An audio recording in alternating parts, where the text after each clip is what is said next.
Hola, soy Natalie de la Torre. Y yo soy Mitzi Quinto, y esto es Ecos Patrimoniales, el podcast De Todo y para Todes, de todo patrimonio. Hola, hola y bienvenidos a este nuevo episodio de Ecos Patrimoniales Podcast. Aquí está conmigo Mitzi. Hola Mitzi, desde México. Hola Nat, ¿cómo estás? Siento que hace mucho que no te veo. Y bueno, es que hace mucho que no te veo. Nunca, o sea, ya hace siglos que no nos vemos en persona, hablando claro. Pero para adelante. Y con nosotras tenemos una invitada súper especial. Nuestra segunda invitada italiana es Rosana Bonacia. Hola, que nos Oh, hablas desde ¿dónde? de la Ciudad de México. Ahora, hola, De ¿cómo México están? también. ¡Yay! Sí, pues tenemos, gracias Rosana por estar aquí. Gracias por invitarme. Y sí, fíjate que eres nuestra segunda italiana, así es que algo nos dice que, no sé, tenemos que comer pizza pronto. Pero teniéndote aquí es un gusto porque justo tú vienes a esta temporada que es Mujeres en Reducción de Riesgos de Desastre, pero lo que nos gusta mucho de tu perfil es que tú nos lo vas a poder contar desde el mundo de las ciencias duras, puras, así, hardcore, ¿no? Entonces vamos a empezar por ¿quién es Rosana para Rosana? Cuéntanos. Pues Rosanna es una chica que nació en el sur de Italia hace ya 44 años, realmente, entonces ya no tan chica. Y, y pues nada, o sea, yo siempre he tenido una pasión por la ciencia y por lo que estudiaba. O sea, yo estudié geología en mi ciudad, en Bari, en el sur de Italia, como les decía, y pues me apasioné a la matemática y a la física desde, creo, los primeros meses de la carrera, por varias razones, pues porque, principalmente porque la geología es una materia que se estudia mucho en el campo. Sin embargo, yo tengo un problema de daltonismo por el cual cuando iba al campo yo no podía reconocer las mismas estructuras que todos los demás reconocían porque yo no las veía. Y entonces es por esto que empecé a enfocarme más en la matemática, en los números, porque con ellos no fallaba, ¿no? O sea, ellos no me daban ningún problema de interpretación personal, ¿de acuerdo? Entonces ahí fue cuando empecé a estudiar un poco más la ciencia y la verdad que me apasioné muchísimo, tanto que decidí desde pronto dedicarme a la investigación, o sea, desde los primeros años de la carrera.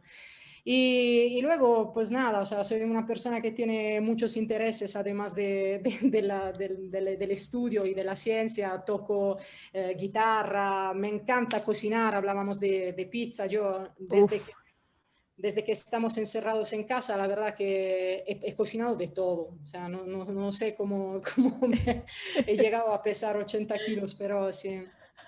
¡Wow! Se me Tranquila antojó que no más eres la la comida. única. Mira, y eres buena en números y te escucho hablar de lo apasionada que eres con los números y lo que digo, wow, o sea, pásame un poco de eso, porque yo soy todo lo contrario. Yo ni sumar ya me acuerdo, o sea,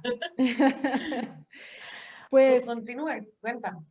no, te digo, o sea, los números realmente son la cosa que más me tranquiliza en la vida, porque como te decía, como les decía, Wow. o sea, es claro, porque los números no necesitan una interpretación personal, o sea, los números son así, entonces si tú los números es el lenguaje, la matemática, ¿no? Es el lenguaje de la física, entonces si tú entiendes la física y la sabes escribir, entonces con la matemática, ya has entendido muchas cosas, ¿sí? Y no tienes que tener miedo de nada, ¿no? O sea, porque es sencilla la solución.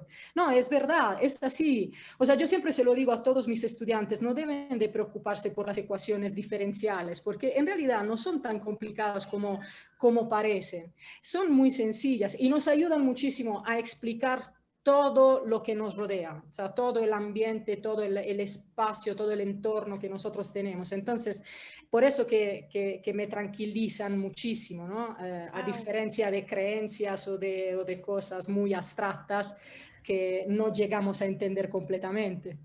Wow. Oye, qué bonito lo que nos cuentas, porque normalmente que en este espacio, tu espacio, pues tenemos como mucha presencia de las disciplinas desde la parte social, de humanidades, ¿no? Las artes y como que yo te diría que a nosotros tal vez nos parece que el lenguaje exacto, ¿no? El que tú te estás refiriendo ahorita, que tú dices, claro, es que no hay pierde, un número es un número y ya está, ¿no? Y no hay subjetividad. Y a nosotros se nos hace tan complejo, pero en realidad ahorita como lo estás poniendo es como, sí es cierto, o sea, es como la cultura es tan compleja, la sociedad, las múltiples interpretaciones y factores y variables que no puedes controlar, ¿no? Sí, que actually era lo que nos decía Jennifer en uno de los episodios en esta temporada también. Qué difícil es entender la sociedad. Por aquí tú nos estás dando una perspectiva que todavía no hemos, ¿verdad?, tocado en esta temporada. La certeza, de los números y la importancia que es también, inclusive para los que trabajamos con ciencias sociales, humanidades, arte, etcétera, la importancia de los números. Que por eso también no debemos casarnos con una disciplina y debemos como que abrazar eso de la multidisciplinaridad y todos esos términos ahí que confunden. Claro, y fíjate, perdón si te interrumpo, pero fíjate que en las ciencias sociales los números son fundamentales.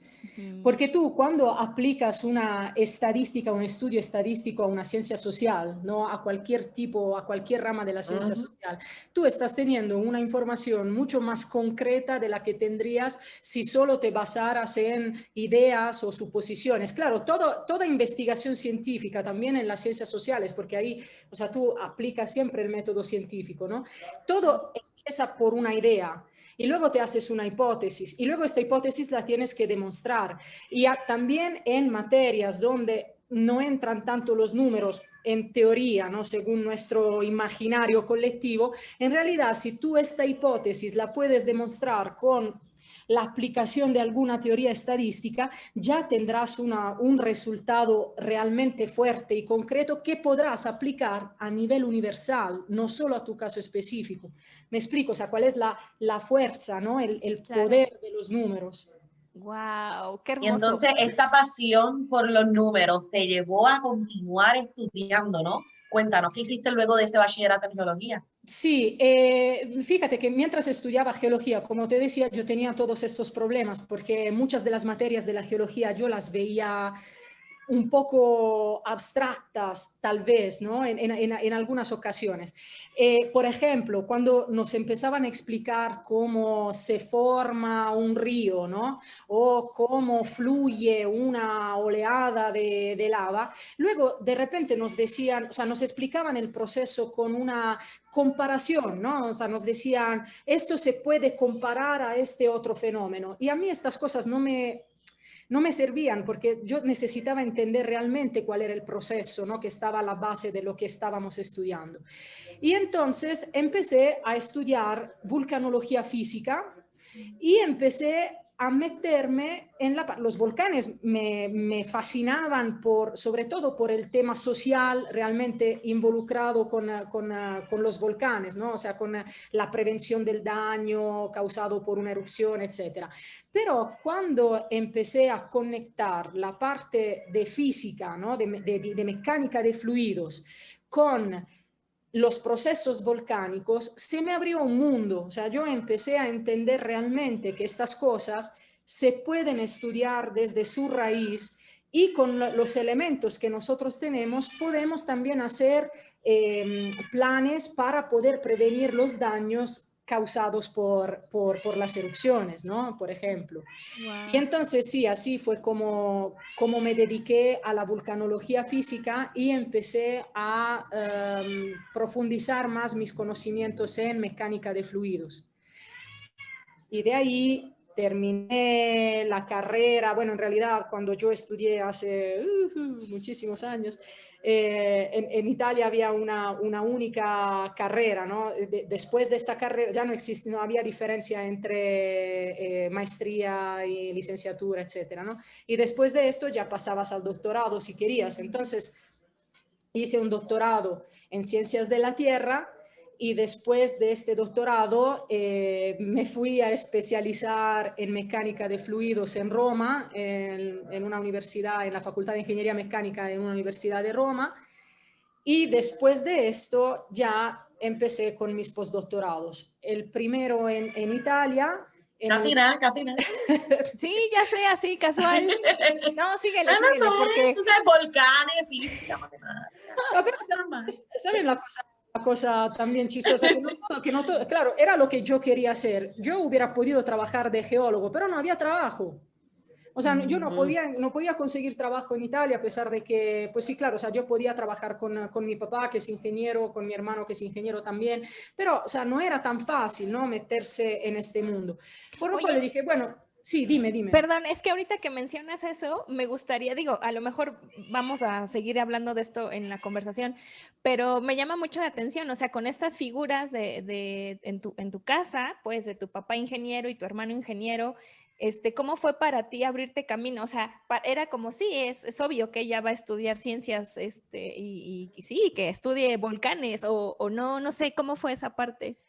No, en realidad mi papá quería que yo estudiara arquitectura porque él quería abrir, o sea, tener este despacho con ingeniero y arquitecto, ¿no? Entonces, y yo quería estudiar física, yo quería estudiar física o matemática o química. Mi mamá es profesora de filosofía, entonces ella ¡Wow! de toda otra cosa, ¿no? Entonces, ¡Wow! y ninguno de ellos quería que yo estudiara matemática o física o química porque decían que vas a hacer después, ¿no? O sea, Ajá. no vas a, o sea, ¿qué vas a hacer? Vas a hacer, no sé, o sea, ni ellos sabían qué tipo de futuro podía tener yo. Entonces, pero la realidad era que mi papá quería que yo estudiara arquitectura para seguir trabajando con él, para poder trabajar con Ah, él. claro. O sea, yo al final busqué un compromiso, ¿no? O sea, una materia en donde, que pudiera aplicarse también a la ingeniería, pero donde yo pudiera estudiar matemática y física y la Facultad de Geología me ofrecía esto, aunque no como yo lo quería, que de hecho fue por eso que después me fui especializando en estas materias que durante la carrera no pude estudiar bien, ¿no? O sea, o más bien con el detalle que yo Sí, a necesitaba. fondo, ¿no? Exacto, exacto. Pero sí, Ah, no, ellos no, o sea, mis padres no, no, o sea, wow. Oye, y después esa resistencia, ¿cómo la fuiste viendo? Digo, ya en el camino, o sea, en lo que nos cuentas de ya tu doctorado y luego tu postdoctorado, pues ¿cuántas mujeres había contigo? Sí, no, ¿cómo fue eso? pues mira, en la Facultad de Geología realmente había bastante mujeres. Mm, Y también, bueno, claro, les estoy hablando de hace ya 20 años, de hace más de 20 años, ¿no?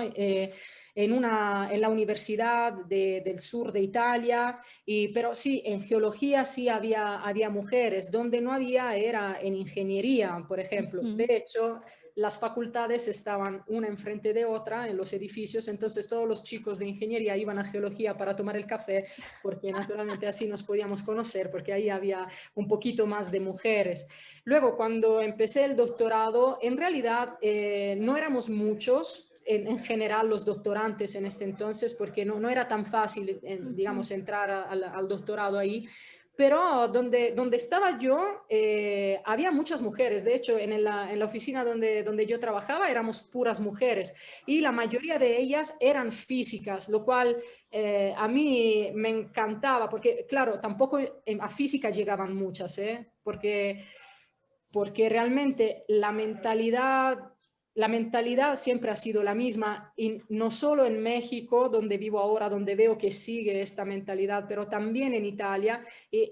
A lo que me refiero es que a las mujeres se les educa a que las materias científicas no son para ellas. Ujú. Entonces, o sea, desde un principio ya, o sea, yo lo he visto, o sea, lo he visto en familia, digo, no en mi caso personal, pero en Con mi familia, amistades y con estudiantes y todo. amistades, exactamente. O sea, se les dice, no, pero ¿para qué te vas a estudiar física o ingeniería? Eres mujer, mejor haz otra cosa, ¿no? Como si hubiera una categoría que por naturaleza pertenece a un género y a Ujú. otro, o sea, que es terrible, o sea, Claro, no es sí, sin sentido. absolutamente verdad, sí, sí. Pero no, yo tuve la suerte de verdad de compartir mi oficina con varias mujeres, varias chicas que brillantísimas, físicas. Tuve esta suerte también de compartir conocimientos con ellas y no, o sea, la verdad que sí, en esta parte de mi formación académica, yo la verdad que tuve muchísima suerte. Y después Qué tus bueno. postdoctorados, ¿cómo fueron? ¿Cómo, perdón? tus postdoc, o sea... Sí, mi primer postdoctorado fue en Italia y fue la verdad que era un sueño que se hacía realidad porque llegué al Instituto Nacional de Geofísica y Vulcanología italiano y en su Wow. sede de Nápoles, entonces cerca del Vesubio y en una ciudad maravillosa que la verdad es la ciudad más bella donde he dejado mi corazón. O sea, en todos los viajes de mi vida yo creo que Nápoles ha sido el periodo más bonito de mi vida. Entonces, han sido 2 años en un centro de investigación, entonces una estructura que no es académica, o sea, es una estructura de pura investigación, donde la mayoría de los investigadores eran muy jóvenes y los investigadores mayores, genios, o sea, gente reconocida a nivel internacional. Entonces, para mí fue un sueño, o sea, yo aprendí muchísimo. De hecho, ahí fue donde me especialicé en cálculo numérico, porque luego empecé a aplicar, digamos, todas las teorías de la mecánica de fluidos, resolviéndolas con modelos numéricos. Entonces, y esto lo aprendí en Nápoles, en estos 2 años que trabajé ahí. Experiencia maravillosa. Yo les sugiero que vayan a Nápoles porque yo creo que es uno de los... He ido.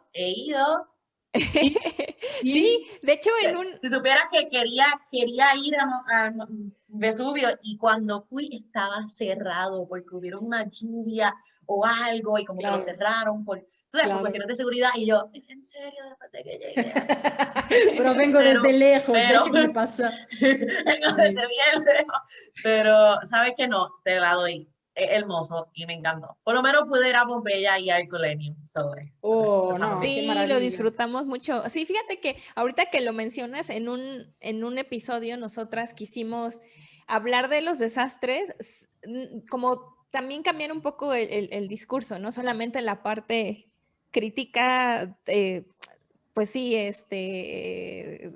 mala, sino como la parte de ese patrimonio que nos ha permitido, bueno, que ha llegado hasta el día de hoy. Como entonces, el desastre nos ha dado patrimonio, eso, en este gracias. caso como lo de Pompeya. Ese desastre nos dejó una ciudad frisada en el tiempo, o sea, una fotografía en vivo y a todo color. Como quien dice. El único ejemplo en el mundo. Interesante.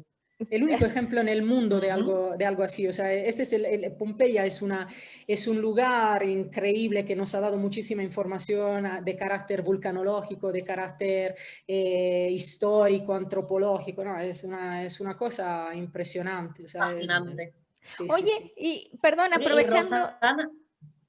Dale. A veces que te queremos hacer tantas preguntas que es como... ¡ah! Sí, no, haz la tuya, pero después me toca a mí. Me da el break, pero dale, va tú.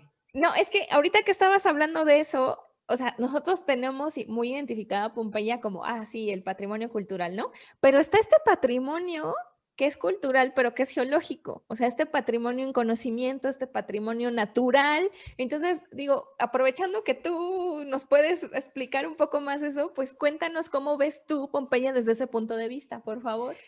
Pues antes que nada, imagínate una cosa importantísima. O sea, la primera información que nosotros tenemos acerca de una erupción del tamaño de la erupción de Pompeya, o sea, de la erupción de 79 después de Cristo, la tenemos de Plinio el Joven, que fue el primer observador, o sea, fue un observador de una erupción de este tamaño que por primera vez describió esta erupción. Y de hecho, la columna eruptiva que se formó, que fue una columna eruptiva que alcanzó más de 20 kilómetros de altura en la atmósfera, ahora se llama columna pliniana y la erupción se llama erupción pliniana exactamente por Plinio el Joven que la describió. Entonces, imagínate la importancia, o sea, esta es la primera descripción que se tiene en papel de una erupción de este tipo. Y aparte, como Plinio el Joven, que era sobrino de Plinio el Viejo, científico y también, digamos, un militar, ¿no? También tenía mucha curiosidad acerca de los fenómenos naturales, entonces la describió de una manera tan detallada que fue la primera vez que se describió una columna eruptiva con la forma de sombrilla arriba, con los vórtices convectivos, etc. Es una cosa increíble. Y después también de la erupción de Pompeya, nosotros empezamos a conocer cuál es la dinámica de una erupción de este tipo. O sea, qué es lo que sucede cuando se forma una columna eruptiva tan alta. Entonces, primero la formación de la columna eruptiva, después la caída de ceniza y de la Pilli y de Pomes, que empezó a causar los primeros problemas en Pompeya, Hercolano, etc.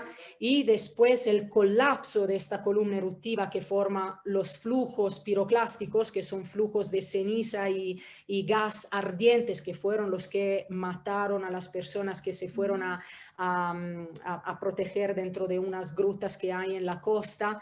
Y después la caída de la lluvia, porque estas columnas eruptivas interactúan con la atmósfera y cuando se forman siempre cae mucha lluvia, entonces se forman oleadas de lodo, que son las que cubrieron los cuerpos que ustedes vieron en Pompeya y Hercolano. Entonces, Wow. entonces con esta erupción nosotros, vulcanólogos, descubrimos muchas cosas que tal vez no hubiéramos podido conocer con este detalle de no haber tenido la información que tenemos con Pompeya. Claro, después pues muchas otras erupciones nos dieron más información, pero lo que yo estudié de base teórica, mucho de esto deriva del conocimiento que tenemos de Pompeya. Wow, perdón, me O quedé sea, así, wow. tú nos puedes dar toda una clase sobre Pompeya, porque mira que tengo como 5 preguntas más, pero no las voy a hacer, porque es que este episodio va a terminar siendo de Pompeya, lo que no sabías. Es una clase por Rosana Bonacia. No quiero que sea mi profesora, pero mi pregunta es, yéndonos ahora por el lado, ¿verdad? Ya no estás hablando de tu pasión por los volcanes, tu súper conocimiento y tu súper experiencia. Actualmente, o sea, ¿cómo estás trabajando desde, ¿verdad? La cuestión de los volcanes y creo que nos habías comentado también desde las inundaciones, ¿verdad? Y otras amenazas y riesgos. ¿Cómo estás trabajando la reducción de riesgo de desastre desde tu Sí, disciplina? sí, mira, ahora la parte de volcanes la he dejado un poco al lado porque en este momento, bueno, ahora yo estoy trabajando en el Instituto Politécnico Nacional de aquí en Ciudad de México, en Ingeniería Civil, en la Escuela Superior de Ingeniería y Arquitectura, y me dedico más a la parte de prevención de daños causados por interacción sólido-fluido. Y en particular veo el tema de las inundaciones, de los rompimientos de presas y de temas más relacionados con agua.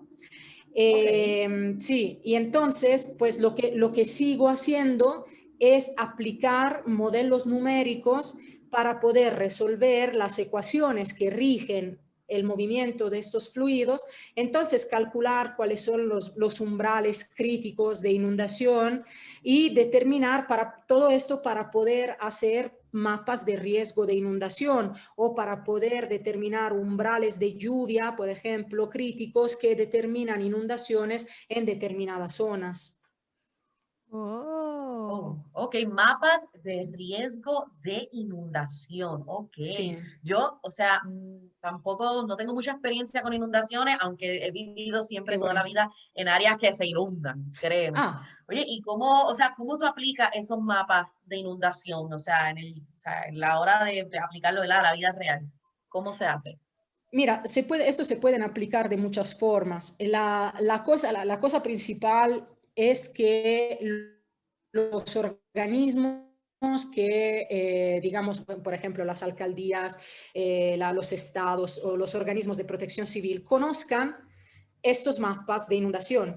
Mira, hay muchos tipos de mapas de inundación que se pueden hacer. Por ejemplo, hay mapas de susceptibilidad a inundación y estos son los mapas que te dicen qué tan susceptible es una zona a inundarse. Entonces tú así puedes, con estos mapas puedes decir qué nivel de susceptibilidad tiene esta zona. Entonces divides un área en zonas que tienen una susceptibilidad baja, media y alta. Entonces, este es una cosa. Y esto ya le sirve a las autoridades para poder decir para poder hacer una planificación territorial, ¿no? Entonces, para poder decir cuáles son las zonas que son más aptas a poner nuevas viviendas o cuáles no. Entonces, esto es en el caso de que todavía no exista ninguna infraestructura o ninguna vivienda en zonas que son muy susceptibles.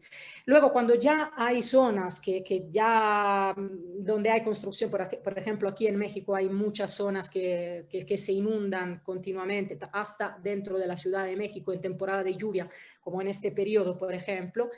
Ahí lo que se hace es calcular los mapas de riesgo, o sea, que son mapas que juntan la susceptibilidad de una zona a inundarse con el tipo de daño que la inundación puede causar.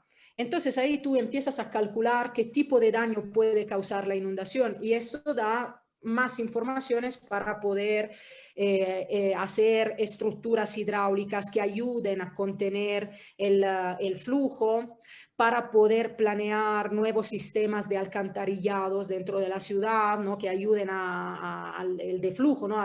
El flujo para que se vaya, ¿no? Que se pierda. Pero una cosa importantísima que yo siempre considero es dar una herramienta a las poblaciones, ¿no? Porque hay un problema que muchas poblaciones que viven cerca de zonas que se inundan no tienen una percepción del riesgo. Por ejemplo, tú me acabas de decir, a mí nunca me ha tocado una inundación, pero vivo en una zona que se inunda. Entonces tú realmente no tienes idea de cuál podría ser el daño que una inundación podría causarle a tu casa, porque nunca se ha verificado. Pero el hecho de que, bueno, nunca se ha verificado, con respecto a lo que tú recuerdas, ¿no? Pero igual con los tsunamis. Vives en un área de zona de tsunami y lo sabes, pero genuinamente no sé cómo sería exacto. si llegas a pasar. Exacto. Y eso pero no quiere decir que no exista la probabilidad de que el fenómeno ocurra. Entonces, los cálculos que yo hago se refieren exactamente a eso. Primero, calcular la probabilidad de que ocurra el fenómeno. Luego, calcular qué tipo de daño, con qué intensidad se puede verificar, calculando diferentes escenarios, ¿no? De inundación. Y luego decir qué tipo de daño puede causar. Entonces, decirle a la gente cuál es el riesgo que vive es la base para poder convivir con un fenómeno natural que podría causar un daño. La educación, esto no solo con el tema de las inundaciones, sino también con las erupciones volcánicas, con los terremotos, educar a la gente que vive en zonas de riesgo, enseñarles cuál es el riesgo que vive, ayuda muchísimo para que esta gente pueda convivir con con el fenómeno natural y entonces hacer algo para poder minimizar el daño que este fenómeno natural puede causar. Por ejemplo, en el caso de las inundaciones en una ciudad, no tirar basura en la calle porque esta tapa el alcantarillado. Es una cosa muy sencilla que pero muchas personas que viven en zonas que se inundan no saben. Y entonces cuando se le inunda la casa dicen, ay, pero es culpa de que la estructura de contención no ha funcionado. También, porque en muchos casos también es verdad, pero también convivir con un fenómeno natural, porque, a ver, o sea, también otra cosa que para mí es muy importante decir es que no existe el riesgo natural. O sea, ¿no? Dilo ahí, juro. ¡Brava, brava! Eso. No pensaba que esto causara tanto, pero es un concepto importante, o sea, porque yo siempre le digo también a mis estudiantes, imaginen que ocurriera un terremoto en un desierto, ¿no? No causaría ningún daño, ¿verdad? El Qué daño... hermosa imagen, ¿eh? Gracias por darnos esto, porque nos ayuda mucho, ¿sí? Sí, Exacto, me estoy o sea, como que imaginándomelo. el daño se verifica cuando hay una estructura que dañar, ¿no? Entonces, el fenómeno natural tú no lo puedes evitar, la naturaleza es así. De hecho, lo que hacemos nosotros es aumentar el tamaño de las inundaciones y lo estamos haciendo de todos modos posibles, deforestando, aumentando el cambio climático, tantas cosas, ¿no? Pero el daño lo causa, el daño se verifica cuando hay una estructura que se pueda dañar. Uh-huh.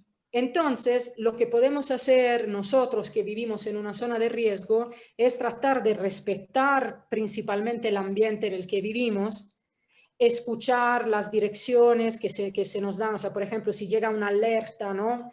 Esta se tiene que escuchar. O sea, no es que, no, bueno, pero no ha pasado la vez pasada, no pasará tampoco en este momento. No, o sea, puede pasar.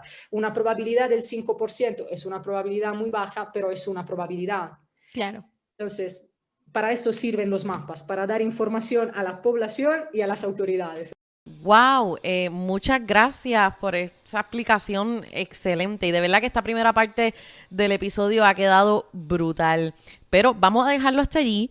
Y ya saben, mi gente, que tienen que escuchar el próximo viernes para terminar esta conversación junto con Rosana. Mil gracias y saben, denos follow en Facebook, Instagram, Twitter y YouTube. Y te esperamos todos los viernes con un episodio nuevo de Ecos Patrimoniales Podcast.